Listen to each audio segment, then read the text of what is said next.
Pemirsa, terdakwa Rahmadi yang mengaku menjadi korban kriminalisasi pihak kepolisian menjalani sidang perdana di Pengadilan Negeri Kota Tanjung Balai, Sumatera Utara. Dalam persidangan, Rahmadi menyampaikan eksepsi atau nota keberatan atas dakwaan tim jaksa penuntut umum karena dakwaan dianggap cacat prosedur. Sidang perdana Rahmadi yang diduga menjadi korban kriminalisasi oleh oknum perwira yang bertugas di Subdit 3 Direktorat Reserse Narkoba Polda Sumatera Utara berlangsung di Pengadilan Negeri Kota Tanjung Balai dengan agenda pembacaan dakwaan pada pokok perkara kasus kepemilikan narkoba yang berlangsung di Pengadilan Negeri Kota Tanjung Balai, Sumatera Utara.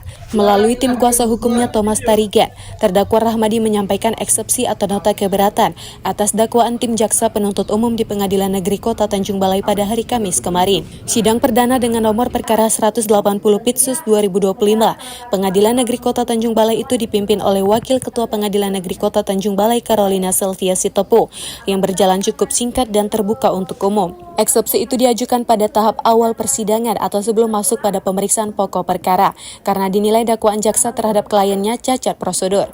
Thomas juga mengungkapkan Rahmadi merupakan korban kriminalisasi tim Subdit 3 Direktorat Reserse Narkoba Polda Sumut yang dipimpin Kanit 1 Kompol Dedi Kurniawan, dan pihak selaku tim kuasa hukum Rahmadi akan mengungkap fakta-fakta yang sesungguhnya, termasuk soal barang bukti sabu-sabu seberat 10 gram yang seyogianya tidak ada padanya dijadikan barang bukti miliknya. Kita kan melakukan eksepsi itu karena tadi dari dakwaan yang dibacakan oleh jaksa ada sesuatu yang berbeda keterangan dari dakwaan itu dengan keterangan klien kita, begitu juga keterangan saksi. Salah satunya adalah terkait pengamanan saudara terdakwa ini dan pengamanan kendaraan dan barang bukti. Ditemukannya barang bukti itu sedikit berbeda dengan di dakwaan. Makanya kita tadi mengajukan kepada majelis untuk melakukan eksepsi. Harapan kita akan faktakan semua berdasarkan bukti-bukti terkait perbedaan-perbedaan antara keterangan klien kita yang sebagai terdakwa dan saksi-saksi yang sudah kita wawancarai, begitu juga dengan peristiwa dan proses penyidikan dan penyelidikan yang dilakukan oleh pihak kepolisian ketika itu ada sesuatu yang berbeda dan kontradiksi. Itu yang akan kita faktakan nanti di pengadilan. Rahmadi berharap mendapat keadilan dan peristiwa serupa tidak terulang di kemudian hari. Sebelumnya penangkapan terhadap Rahmadi warga Kota Tanjung Balai terjadi pada tanggal 3 Maret 2025. Rahmadi mengaku sempat disiksa, lalu dijadikan tersangka dan ditahan di Mapolda Sumut atas kepemilikan narkotika jenis sabu-sabu seberat 10 gram. Meski penetapan status hukum terdakwa dinilai tidak sesuai SOP. Rekaman kamera CCTV pun di lokasi sempat merekam penganiayaan yang dilakukan petugas terhadap Rahmadi yang dipimpin Kanit 1 Subdit 3 Direktorat Reserse Narkoba Polda Sumut, bahkan viral di sejumlah platform media sosial. Dari Medan, Aminur Rasid, iNews melaporkan. Profesor Dr. Rida Darmajaya dilantik sebagai Ketua Matahari Pagi Indonesia Kota Medan oleh Ketua Matahari Pagi Indonesia Sumatera Utara, Dr. Donald Anjar Simanjuntak di Tiara Convention Hall Kota Medan pada Jumat kemarin. Pelantikan tersebut dihadiri langsung oleh pendiri Matahari Pagi Indonesia, Dr. Dahnil Anzar Simanjuntak, dan segenap pengurus Matahari Pagi Indonesia tingkat Sumut maupun Kota Medan. Menariknya, pelantikan tersebut juga dihadiri oleh Wali Kota Medan, Riko Triputra Bayu Waas, yang sempat berkompetisi dengan Profesor Rida Darmajaya di Pilkada Medan 2024 lalu. Pelantikan ditandai dengan pembacaan surat keputusan serta penyerahan pataka dari Ketua Matahari Pagi Sumut, Dr. Donald Anjar Simanjuntak, kepada Ketua Matahari Pagi Kota Medan, Profesor Rida Darmajaya. Usai dilantik, Profesor Rida Darmajaya mengaku siap untuk memimpin Matahari Pagi Indonesia Kota Medan sebagai organisasi yang akan membawa banyak manfaat bagi masyarakat Kota Medan. Dikatakan Rida, Matahari Pagi Indonesia hadir untuk membangkitkan kesadaran masyarakat Kota Medan secara kolektif. Kota Medan tidak sedang kekurangan orang-orang baik, akan tetapi Kota Medan membutuhkan wadah untuk orang-orang baik. Tujuan dari gerakan kita adalah untuk membangkitkan kesadaran kolektif bahwa hari ini bangsa Indonesia, khususnya Kota Medan, kita tidak kekurangan orang-orang baik. Sementara itu, pendiri Matahari Pagi Indonesia Pusat, Dhanil Anzar Simanjuntak, menjelaskan bahwa Matahari Pagi Indonesia telah berawal dari gerakan politik yang berubah menjadi gerakan organisasi masyarakat dan gerakan kebangsaan. Ketua Majelis Pertimbangan Matahari Pagi Indonesia itu mengatakan, dengan dikukuhkannya kepengurusan Matahari Pagi Indonesia Kota Medan, kedepannya organisasi ini diharapkan dapat menjadi motor penggerak dalam memperjuangkan gerakan sosial, serta mengaplikasikan program dan program pemerintah hingga masyarakat yang paling rentan. Sumatera Utara di Medan. Nah, salah satu program Pak Prabowo itu bingkai besarnya itu adalah harmonisasi. Artinya semua di sini kan semua kelompok ada di Matahari Pagi Kota Medan ini garis politiknya beda-beda, tetapi kemudian disatukan oleh Matahari Pagi. Kegiatan pengukuhan ini ditutup dengan kegiatan sosial, yakni memberikan bantuan kepada sejumlah anak-anak penyandang disabilitas yang ada di Kota Medan, Sumatera Utara. Dari Medan, Said Ilham, iNews melaporkan. Juga hadir Ketua Profesor Dr. H. Saiful Akhyar Lubis MA dilantik menjadi Rektor Universitas Al-Wasliyah atau Unifa Medan periode 2025 sampai 2029 untuk menggantikan Profesor Dr. H.M. Jamil MA yang beberapa waktu lalu mengundurkan diri. Prosesi pelantikan sendiri berlangsung di Hotel Madani Medan pada Selasa kemarin. Selain rektor, turut dilantik para wakil rektor, dekan dan wakil dekan, kepala program pendidikan atau Kaprodi, dan pimpinan unit pelaksana teknis di lingkungan Unifa Medan. Acara pelantikan diawali dengan pembacaan ayat suci Al-Quran oleh Gufron Habibi Nasution dan kemudian dilanjut menyanyikan lagu kebangsaan Indonesia Raya dan Mars Al-Wasliyah. Akmal Samosir yang juga Kepala Biro Unifa Medan dalam laporannya menyampaikan optimismenya terhadap jajaran Rektorat Unifa di bawah kepemimpinan Profesor Dr. Saiful Akhyar Lubis MA untuk lebih maju, berkembang, dan mampu memenuhi tuntutan akreditasi dalam meraih predikat unggul sebagai kampus mumtaz. Ketua Umum PB Al-Wasliyah Dr. KH Masyuril Kamis mengatakan, Unifa tidak bisa berdiri sendiri. Unifa membutuhkan sinergi, kerjasama, dan ide-ide kreatif atau inovasi. Kita tidak bisa berdiri sendiri. Kita pasti memerlukan sinergi, kerjasama, serta yang paling perlu adalah ide-ide kreatif yang muncul dan itu yang disebut dengan inovasi. Karena itu ada dua kata kunci tadi yang kita sampaikan adalah inovasi dan kolaborasi. Pada saatnya sebenarnya Unifa ini kita harapkan dia menjadi kampus yang tidak hanya tingkat nasional, tapi kita punya azam dia harus bisa menjalin kolaboratif di dunia internasional. Jadi bagaimanapun tadi, apapun yang terjadi memang ya akreditasi adalah suatu hal yang sangat penting demi kemajuan dan kepercayaan terhadap Unifa sendiri. Tentu saja kita ingin IPT kita ini ya kita raih dengan baik sekali. Unggul tentunya tetap cita-cita kita. Sementara Profesor Dr. H. Saiful Akhyar Lubis menekankan pentingnya akreditasi demi kepercayaan dan kemajuan Unifa Medan.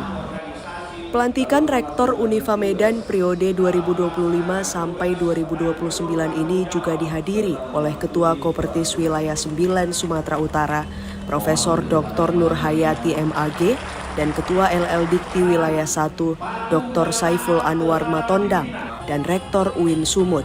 Dari Medan, Said Ilham, iNews melaporkan.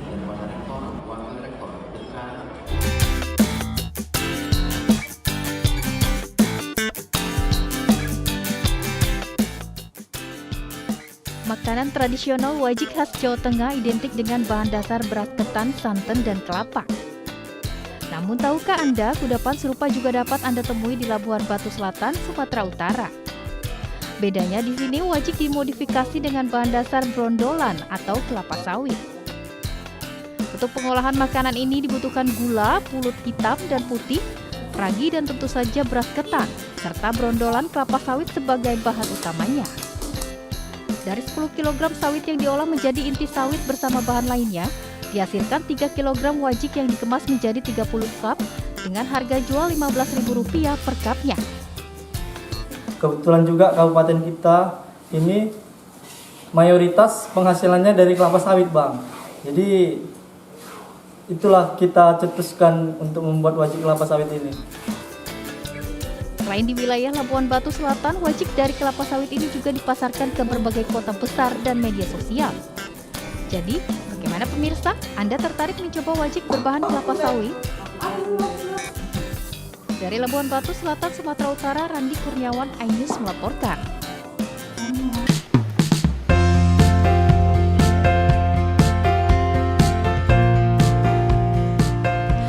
Berlokasi di Jalan Kandis Raya, Kecamatan Nanggalo, Kota Padang, lapo makan Kanso ini selalu diburu pengunjung saat jam makan siang. Gimana tidak pemirsa? Mulai dari tempat, peralatan makan, hingga menu yang disajikan semua bernuansa jadul dan tradisional khas Minang. Seperti halnya gulai pisang mudo, goreng ikan puyuh balado, telur barendo, ikan salelado mudo, serta berbagai menu tradisional lainnya disajikan jarang sekali ditemui di tempat lain. Apalagi minumannya, yakni minuman khas jus tapai yang rasanya super menyegarkan. Olahan pisang muda yang dipadukan dengan santan, serta bumbu gulai yang diberi topping daun ubi, lalu disajikan dengan nasi panas dan telur barendo khas Minang, serta kriuknya goreng ikan puyuh balado, dijamin membuat lidah Anda tak akan berhenti bergoyang. Apalagi disantap di atas piring kanso atau piring jadul. Nikmat banget. Serasa kembali bernostalgia ke masa lalu deh. Jadi kalau untuk makan siang di sini udah pasti salah satu pilihan yang tepat banget ya. Setiap harinya Lapo Kanso ini menunya itu beda-beda.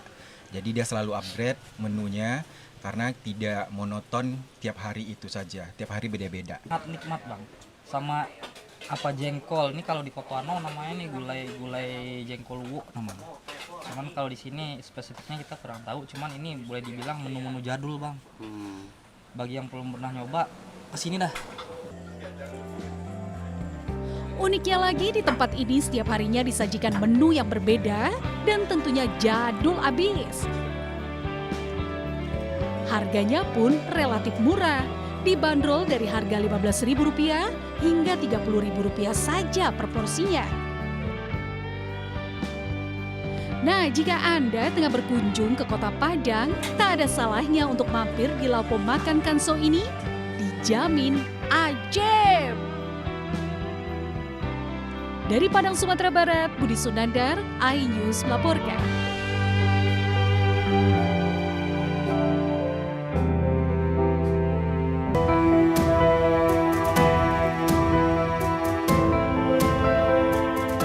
Sejuk dan tenang. Suasana seperti inilah yang pasti akan Anda rasakan saat berkemah di atas Bukit Gajah Bobok di kawasan Merek, Sidikalang, Situgalang, Kecamatan Merek, Kabupaten Sumatera Utara. Tak hanya menyalurkan hobi berkemah, Anda juga bisa menikmati keindahan Danau Toba dari ketinggian 1.200 meter di atas permukaan laut.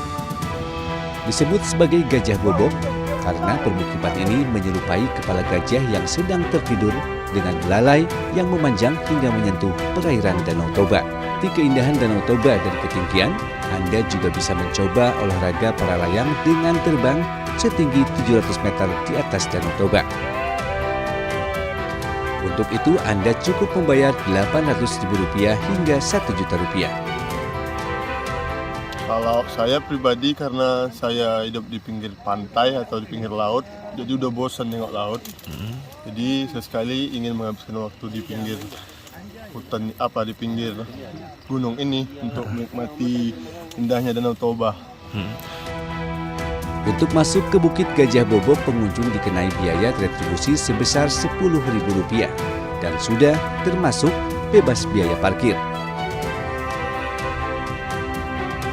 Namun jangan lupa untuk selalu menjaga kebersihan dengan tidak membuang sampah sembarangan sekaligus menjaga keindahan alam kawasan Danau Toba. Dari Kabupaten Karo, Sumatera Utara, Yuda Bahar, iNews melaporkan.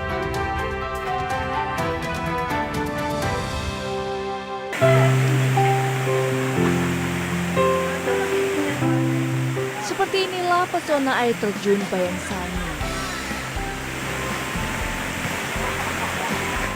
Air terjun di Nagari Koto Baru, Kabupaten Pesisir Selatan, Sumatera Barat ini konon merupakan tempat pemandian para noni Belanda di zaman penjajahan dulu.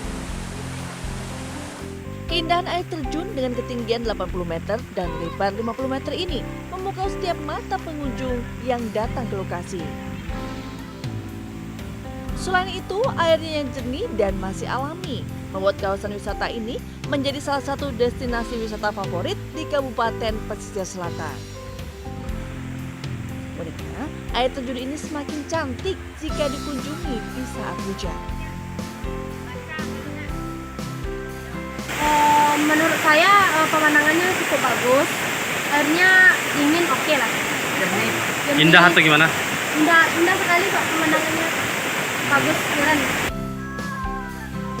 Untuk masuk ke lokasi ini, pengunjung cukup membayar retribusi Rp5.000 per kepala. Dari Kabupaten Pesisir Selatan, Sumatera Barat, Budi Sunandar, iNews melaporkan.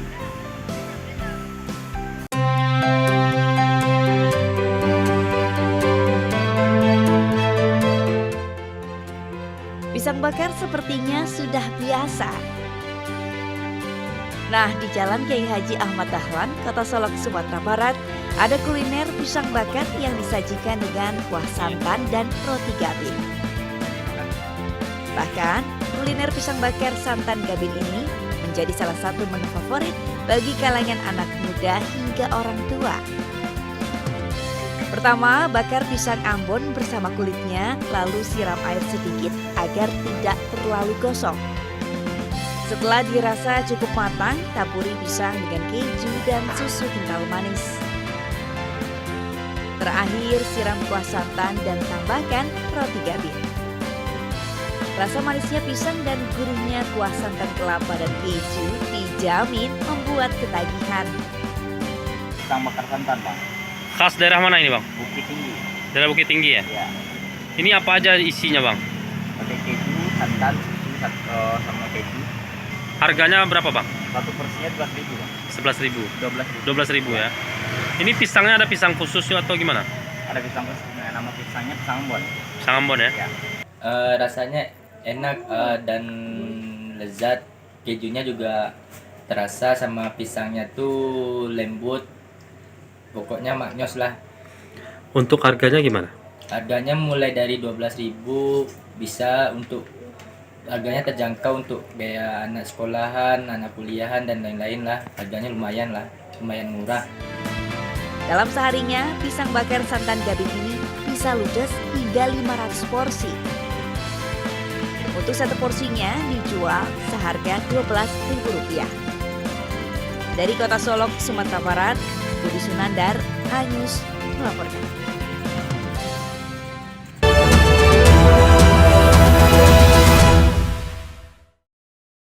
Update informasi terlengkap menuju prime time berkualitas bersama iNews. Selamat sore pemirsa, Sukatani, Ramadan, Takjil, sahurnya, hari tua, puasa. iNews sore setiap hari. Di iNews Room, hanyutan, hotelnya, kartu pembunuhan, Sritex, iNews Room setiap hari. iNews Prime 1 Ramadan, penumpang bersenja. dugaan pengoplosan, iNews Prime Senin sampai Jumat. Layas malam, nah profesi, Jawa Tengah, Gonggongan. iNews malam setiap hari hanya di iNews.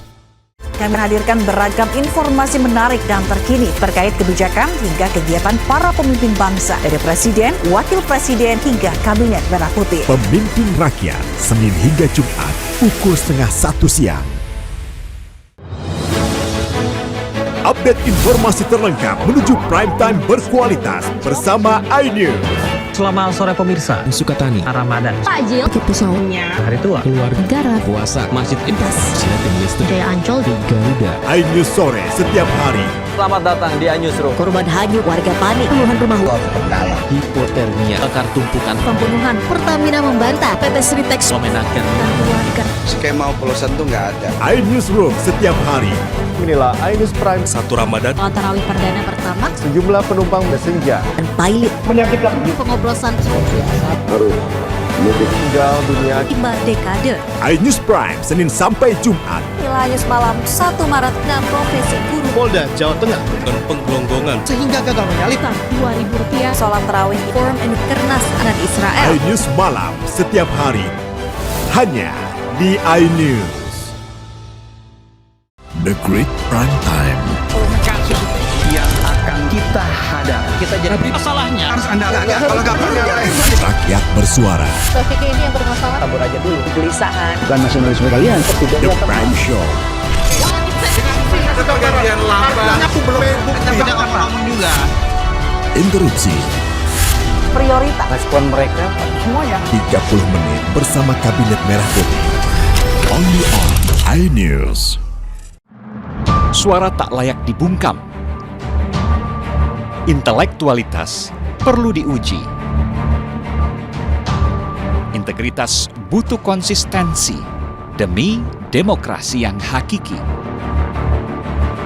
Suarakan kejujuran demi keadilan menuju kebenaran. Saya Aiman Wicaksono, saatnya rakyat bersuara. Saya Diandra Mukti. Anda menyaksikan The Prime Show. Investigasi eksklusif. Apa yang melatar belakangi? Meragukan nasionalisme kalian. Tabur aja dulu. Menyebar kemanapun. Luar biasa. Mengupas isu-isu terhangat. Kerja di luar negeri. Bawa narkoba dari serang anggota TNI. Penyelidikan. Semua tanya akan dijawab dengan tuntas dan berkelas. Makin viral. Pelanggaran syariat Islam. The Prime Show setiap Rabu pukul 8 malam di iNews. The Great Prime Time. Kembali. Apakah lurus? Benarkah Nyelapak. perkara yang akan kita hadapi? Jadinya kita jadi. Tapi saya mengatakan. Tapi masalahnya. Endorsement harus Anda harus saya nggak kalau nggak percaya. Karena kalau kamu yang buka ya. Saya Aiman Wicaksono, inilah. Rakyat bersuara Selasa pukul 7 malam. Topik ini yang bermasalah. Tabur aja dulu. Kegelisahan. Jadi pendatang tanah bukan nasionalisme kalian. Res narkoba Polda Riau. Anggota TNI. PHK. Presidennya teman. Saya Diandra Mukti. Anda The Prime Show Rabu pukul 8 malam. Pergantian lambat. Saya tidak percaya. Dari presiden di sana itu belum. Saya membaca tidak ngomong juga. Saya Anisha Dasuki. Dan saya Aryo Ardi. Interupsi Kamis pukul 8 malam. Yang menjadi prioritas. Respon mereka para Apa aja? semuanya sudah nggak boleh. Nggak boleh. Itu supaya tidak pandang bulu. 30 menit bersama Kabinet Merah Putih setiap Jumat. Only on iNews. Inilah banyak sekali peristiwa besar yang terjadi dan menjadi sorotan. Ya, kita di sini kita interupsi. Oke. Wajib saya Dengarkan. ada pergantian lambat. Saya tidak percaya. Dari presiden di sana itu belum bukan tidak. Itu hal yang wajar. Siapakah raja kecil yang dimaksud? Tidak ngomong juga. Konsumen korban lagi, nggak dapat barang sekarang kita. Ya, ini pengawasannya juga lemah. Ya Prosesnya belum selesai. Kan Anda mengoreksi. Dialihkan ke tempat lain. Jangan dipotong, Bang. Interupsi hanya di iNews.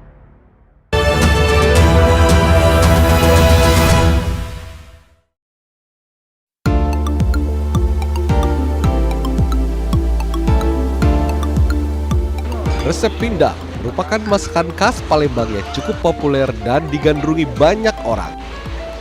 Namun siapa yang sangka menu ikan atau daging dengan kuah kuning khas Nusantara ini cocok juga diganti dengan ceker ayam seperti kreasi ibu rumah tangga di Komplek Bukit Sejahtera Poligon Ilir Barat 1 Palembang. Rasa kuah pedas asam yang berpadu dengan lembutnya daging ceker membuat pemburu kuliner jadi ketagihan. Proses pembuatannya pun tak begitu sulit.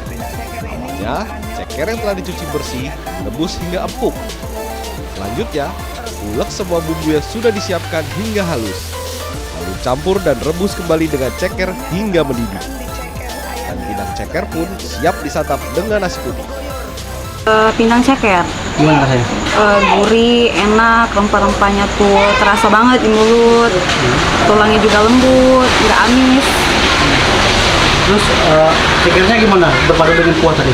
Rasanya tuh maknyus banget. Soal harga, jamin sangat ramah di kantong karyawan atau pelajar. Harganya itu sangat terjangkau di kantong ibu-ibu. Berapa dulu?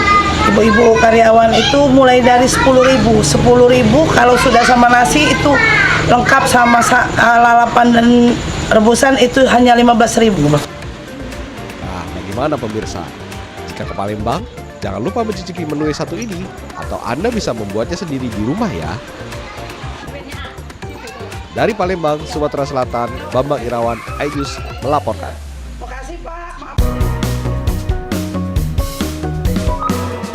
Ini dia warung angkringan Titi BW yang berada di Asahan, Sumatera Utara, selalu ramai dikunjungi pecinta kuliner. Di warung sederhana ini, pecinta kuliner selalu berburu nasi bakar kemangi kecombrang yang memiliki cita rasa khas dan dapat membuat lidah Anda bergoyang. Dengan sensasi aroma nasi yang dibakar menggunakan daun pisang, menambah nikmatnya saat disantap. Nasi bakar kemangi kecombrang ini memiliki varian topping seperti sambal ikan, ayam suwir, cumi, dan jamur tiram, tentu memiliki tingkat kepedasan yang luar biasa. Dia itu ada rasa uniknya itu dari kecombrangnya yang bikin buat dia itu seger, dan pedesnya ini kayak pedesnya itu nggak langsung kita makan tuh nggak langsung pedes, nanti dimakan pertengahan itu baru terasa pedesnya itu enak dan pedesnya itu masih bisa dinikmati.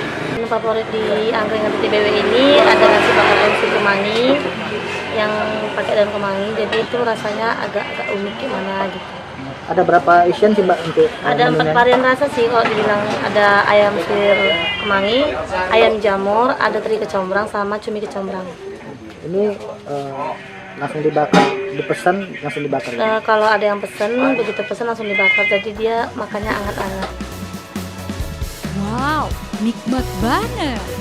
Biasanya nasi bakar dibuat saat ada pesanan pengunjung, sehingga dinikmati selagi hangat. Untuk satu porsinya, nasi bakar dijual dengan harga Rp10.000 saja. Gimana pemirsa? Anda tertarik mencobanya? Dari Asahan, Sumatera Utara, Ulil Amri, iNews melaporkan.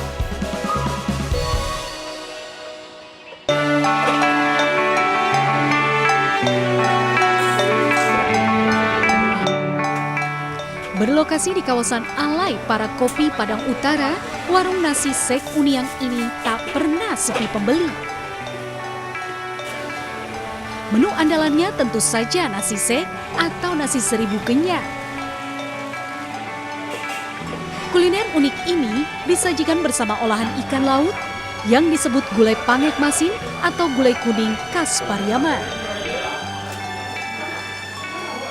Aneka olahan hasil laut mulai dari ikan kerapu bebek, ikan blue marlin, hingga sotong dimasak dengan rempah dan bumbu khas dalam satu belanga dengan kuah gulai kuning dan taburan cabai rawit. Selain gulai ikan, ada juga ikan pukek balado dan rakik udang salabada yang biasanya disajikan untuk camilan. Rasa pedas kuah gulai dan gurihnya daging ikan pangek masin dijamin membuat Anda ketagihan. Rempahnya tuh berbaur dengan sempurna, tidak tercium anyirnya, pokoknya enak banget deh. Ini fix enak banget. Dan biasanya ini nih dimakan sama raki udang atau raki badar. Untuk rasanya mantap, ikannya terasa, rempah-rempahnya terasa, dan ikannya segar. Jadi perpaduan antara rempah dan ikannya menyatu dan benar-benar jos, enak banget. Oh, nasi sek ini dulunya nasi seribu kenyang. Dulunya sejarahnya, sekarang kan nggak bisa seribu kenyang lagi. Itu namanya nasi sek. Nasi seribu kenyang. Ini khas daerah mana ini? Pariaman. Pariaman ya.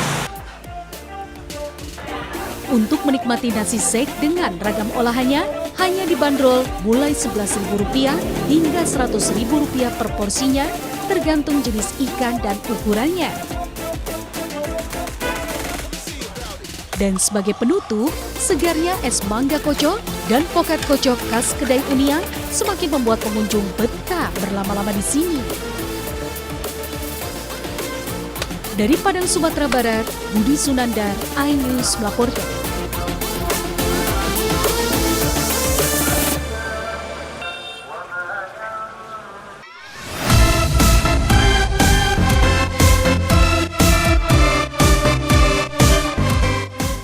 Lembah Hijau, tempat wisata yang terletak di Bandar Lampung ini menyuguhkan unsur rekreasi sambil menikmati pemandangan alam sekitar yang memanjakan mata.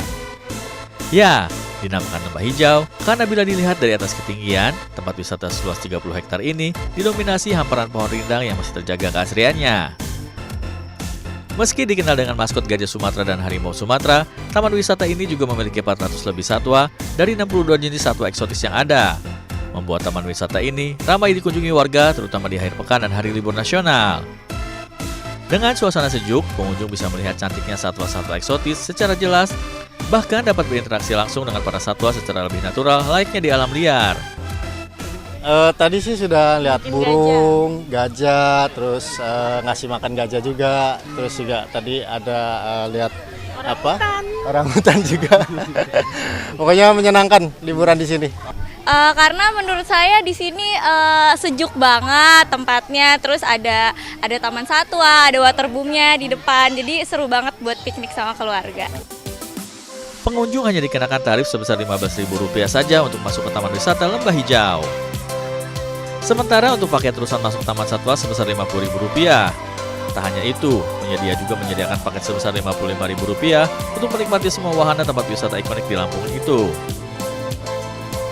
Dari Bandar Lampung, Salam Rahmat Ahmad Putra, Adi Setiawan, iNews melaporkan.